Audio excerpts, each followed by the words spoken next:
now to talk number 2, and the information is found in the reasoning book on page 334, paragraphs 1 to 3. Jesus did not go to heaven in a physical body, and Beckie Somerville will be giving this talk. It's our first talk in the Theocratic Ministry School, so we're certainly looking forward to it. And her setting is witnessing to a neighbor. Beckie, please. Hi, Dee. It's been a long time since we've spoken. How are you? I'm good, and yeah, it has been a long time. Well, Vita, you remember last time we were talking about Jesus' resurrection, and you were asking, wondering if Jesus' physical body also went to heaven? Yeah, I remember that conversation. Well, I was doing some research, and I came across a bit of information in our publication, Reasoning from the Scriptures. Okay. And it's here on page 334. And it's funny, it asks almost the same question that you were asking. Oh, okay. Was Jesus raised in a body of flesh, and does he have such a body in heaven now? Okay. It also mentions the scripture, 1 Peter chapter 3, verse 18. Why don't we go and take a look at directly from the Bible, and see what that has to say. So it's 1 Peter chapter 3, verse 18.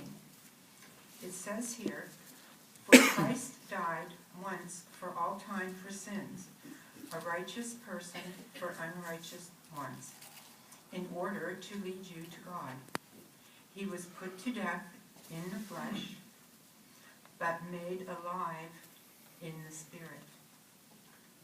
So let's go back to the book and see what it has to say about that scripture. Okay. So it says here that at his resurrection from the dead, Jesus was brought forth with a spirit body.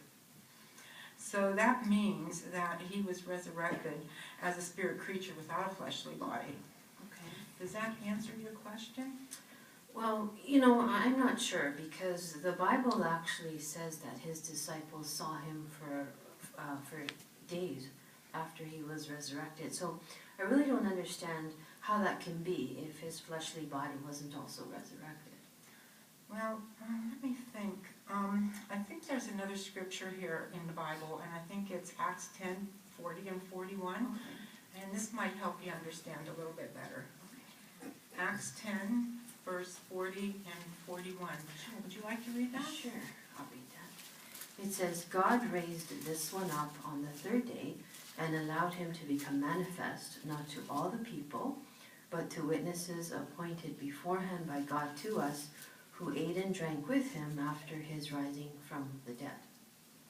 Okay, so you see, Vita, on Jesus' resurrection, while his disciples were looking on, and unbeknownst to them, he dematerialized his body and ascended to heaven. Okay, as a spirit person.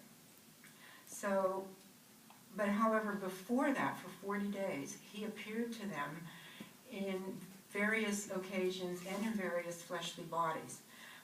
So like the angels, he had that power to construct and deconstruct or dematerialize at will, just for the sole purpose of proving to them that he had been resurrected. Now that validates the fact that he was not also resurrected, his physical body was not also resurrected to heaven. Okay.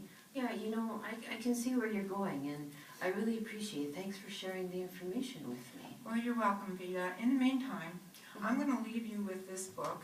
Okay. And it's called The Greatest Man Who Ever Lived. And maybe I can come back next week and we can talk about the comfort that Jesus provided his disciples and what he taught him during those 40 days and what his death and resurrection means to us today. Okay, sounds good. Thanks.